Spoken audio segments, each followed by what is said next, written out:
realized that I was low on certain vitamins and minerals, because of which I was having these problems. So I was put on those vitamins and minerals eventually, and my period health improved over a period of 4 to 5 months. And this was a miracle because none of the gynacs could ever do this, what Sapalika has done. Share a little bit about how it all began. So I came across Sapalika through your co-founder Sharda and the Facebook page where she used to share all the success stories from Sapalika and your fertility program and the details and stuff.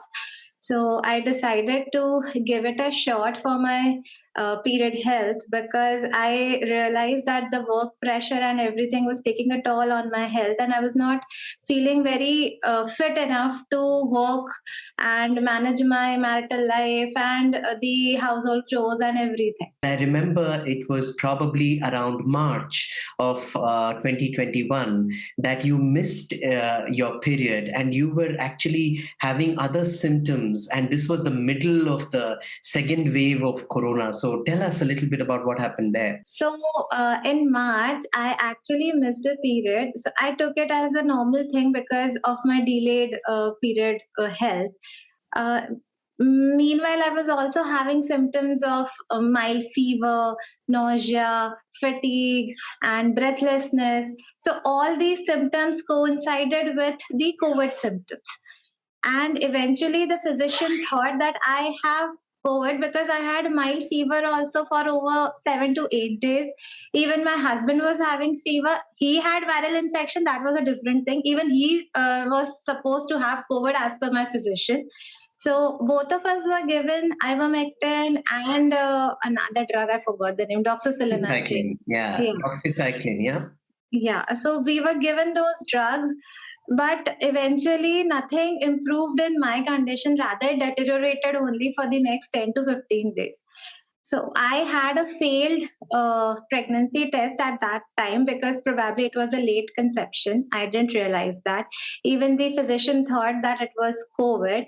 No one asked me to go for another pregnancy test. Even my HRCT was done. I was exposed to a CT scan. Even at the center, no one asked me to go for a pregnancy test. They didn't even ask me if I was pregnant or not. Eventually, after 15-20 days, when I started getting headaches and dizziness, then I realized this is the only option for me now. And I checked and it came positive, and I realized that I am pregnant. And by that time, entire damage had been done as per the gynacs. So finally, they said that you need to abort the child. I came to know of my pregnancy almost after 1.5 months of my conception. And by then, I had taken all the medicines as per the COVID protocol, antibiotics and all those steroids and anti-inflammatories and whatever they used to give. I had taken the entire course. So the gynacs decided that it's best to abort the child rather than to continue with the pregnancy because of all the medicines and the procedures that I was exposed to. Again, I came to Sapalika to ask what should I do. And eventually the team said, no, let's just work it out and let's bring this baby. Yeah, I still remember it was such a challenging thing to take on, given that, we're an online clinic. But we were very lucky to also find a new gynac who was ready to support you on the ground and say, no, we will do the tests that are necessary to ensure that the child doesn't have any genetic issues. So, we'll make sure that we do the amniotic fluid test, we'll do the trisomy tests and so on, and make sure that the exposure to the medicine and the CT hasn't really harmed the child. But having taken this very important decision, it couldn't have been easy for the family either. Then, we discovered when we tested your progesterone levels that they weren't adequate. And that was probably the reason that you were having so many symptoms in the first trimester. And then we involved Dr. Kadambi. So talk us through a little bit of what you went through at that time. So, as I said, that I discovered my pregnancy almost 1.5 months after my conception. And then definitely it was a happy feeling, but at the same time, all the stress given by the gynacs here and there, it didn't allow me to actually focus on my health. And I was having very bad time severe nausea, severe fatigue, breathlessness, and that too at the time of peak of corona, when there was no doctor available on ground to take on normal cases other than COVID. So I used to consult the gynacs on for online consultations only, and they actually gave me tablets like Ondem and the normal tablets to keep my nausea at bay. Again, Sapalika came to my rescue, and I asked the team that what should I do about it, because I'm not able to eat anything. Forget the baby, I am not able to sustain my body itself in the time of first trimester. So then we had my progesterone levels checked. Then finally we realized that my body was not able to maintain the normal progesterone levels that were required during pregnancy. Finally we connected with Dr. Kadambi, and then I was put on progesterone. I think this is one of the big things that we keep telling all our patients, that many gynacs, in fact 99% gynacs in India, don't really check progesterone as a regular monthly test that should be done during a pregnancy. And unfortunately, the reason that they don't test it is because the medicines that are available, in our regular Indian pharmacies, like your Susten, simply aren't able to bring up the levels of progesterone. So even though you were also being supported by the gynac using Susten, we found that unless we used the micronized progesterone that is compounded by Dr. Kadambi's clinic, we weren't able to get the blood levels to ensure that the child is safe, the mother is safe. It's such a precious pregnancy. Already we are taking a risk with the CT and the exposure to medicines, etc. I also remember you had low hemoglobin, and by the time you reached the second end of second trimester, your doctor had insisted that you had to go through the IV drip of iron, and you were given IV transfusion of iron. Despite that, the hemoglobin didn't come up. Tell us about that experience. First of all, because the first 3 months I had severe nausea, I was not able to concentrate on my diet and stuff. I believe that was one point that led to my low levels of hemoglobin. Then again, when the gynac had put me on iron, I kind of resisted that iron because of my stomach issues. Finally, when I realized that my hemoglobin was falling really low, the gynac said that you should go for an IV, because otherwise the baby will have severe issues. So I was put on an IV. Even after 20 days of transfusion, my hemoglobin levels didn't improve to the level that was expected after the transfusion. Then Mahesh sir gave me a very simple magnet protocol, and within 10 days, it jumped from 8 to 10. And I think, this is something that I'd like to show people who may not be familiar with what it is. So these little sort of, things that you see in my hand, that little yellow dot is a magnet, and it is used in magnet acutherapy. You put it on certain parts on your fingers, and you apply tape on top of it, and you sleep with it. And acupressure is a science that is now being accepted worldwide, because even Western evidence is finding evidence of meridians and finding how acupressure can truly influence physiology. And we were ourselves quite surprised that 2-point increase in hemoglobin, and then the doctor finally saying, all right, fine, whatever it is you're doing, keep doing it. I don't know what it is, but jo bhi kha rahi ho, eat that, that sort of thing. And then again, the drama wasn't over. You've produced a proper Bollywood baby, I would say. So next was finally a sort of hyper mature placenta, which means that the placental tissue has become fibrosed or so hard, and we feared it might be from the exposure to the medicines, etc. But it seemed like we would have a premature baby. Around 33, 34 weeks, your gynac was saying you'll be ready for a C-section at any point of time. And how was that challenge? So, as you said, it is completely a Bollywood movie. Every month, every week brought new challenges. So almost around 31 weeks, we discovered through my ultrasound that my placenta was nearing its maturity. The usual maturity comes around 36, 37 weeks. I was having the maturity around 31 weeks. So the gynac was almost convinced that we might have to terminate the pregnancy by 36 or 37 weeks through a C-section, because the blood flow to the baby might get disrupted because of the maturity of placenta. Again, it led me to go for ultrasounds every week, just to check whether my fluid levels were okay or not, my placenta maturity was okay or not.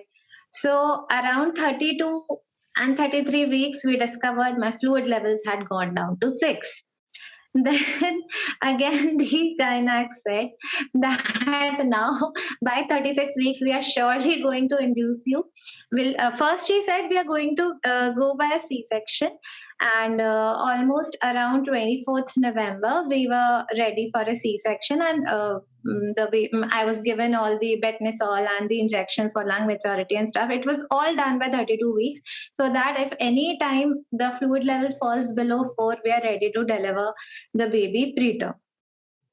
Again, drama happened. My sir gave me magnets. And then some dietary modifications. I increased my fluid intake, coconut water, this, that. Even the gynac gave me some IVs and some sachets. Finally, around 34 weeks, we discussed. No, it actually it kept on improving from 6 to 8 to 9 to 10. Eventually, when it was the day 24th November, when she said that, okay, we can induce you because fluid levels have improved, we will directly not go for C-section. Finally, she saw that the levels have reached 10.9. From 6, they have reached to 10.9. So she said, what is the need to induce now? Wait for the full term. So taking a pregnancy all the way to 39, 40 weeks can give the baby such a huge immune advantage in life, because it gives the baby better chance to finish the final maturation of the lungs. Lungs are often considered the seat of immunity in Ayurveda and in alternate medicine. So the importance of carrying that baby all the way to term.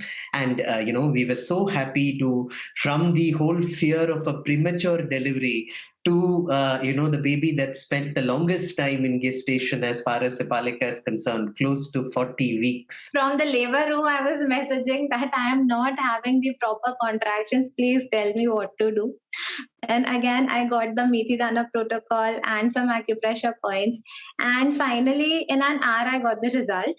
And my contraction, I was timing the contractions in my app, and I realized that, okay, the frequency and the duration both have improved. So by I think around 7 or 8 o'clock, I was 4 centimeter dilated, and then things got sped up. So I would say in a matter of around 3 hours, from 4 I went to 10, and then I delivered my boy. How fantastic, and this has been such a dramatic journey for you, Megha, all the way from, those early days in September when we discovered some vitamin and mineral deficiencies that nobody had noticed, all the way to this amazing, healthy baby boy delivered. We come across, like I said at the outset, so many young couples who are working, obviously have to focus on career, etc. And, maybe facing some challenges in the areas of period health or fertility. What would your message be to them? What's your own experience from that? So one thing I would like to share, when I was pregnant this year, 4 to 5 of my friends were also pregnant who had delivered before me.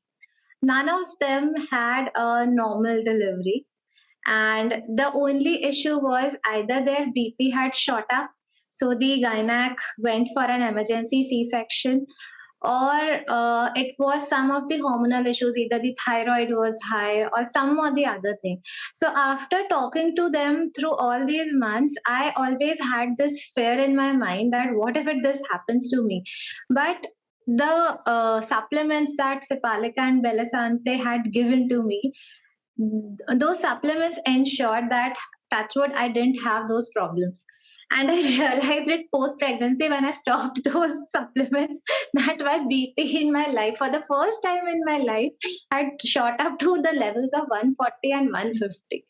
So I was just wondering and telling my husband that day also that what if I had not taken these supplements through my pregnancy journey, I would have definitely delivered a preterm baby, and that too through a C-section. It was only because of the supplements, the entire support that Sepalika gave, and the gynac who trusted me that yes, I'll be able to deliver it my baby naturally, that I was able to do this. Otherwise, it wouldn't have been possible. So, Yeah. my message would only be this, that trust your body and try to avoid the medications as far as possible. The natural way is the best way. You only need to have a direction, because even I thought that I am doing such a fantastic job. I am having all my fruits, vegetables, supplements, everything. But you need to have a very focused and a guided way to achieve the things that you want to have. A fantastic message. Thank you so much for sharing your experience, Megha. I'm sure it's going to help a lot of people look at their own bodies and look at the power of nature a little differently and trust themselves.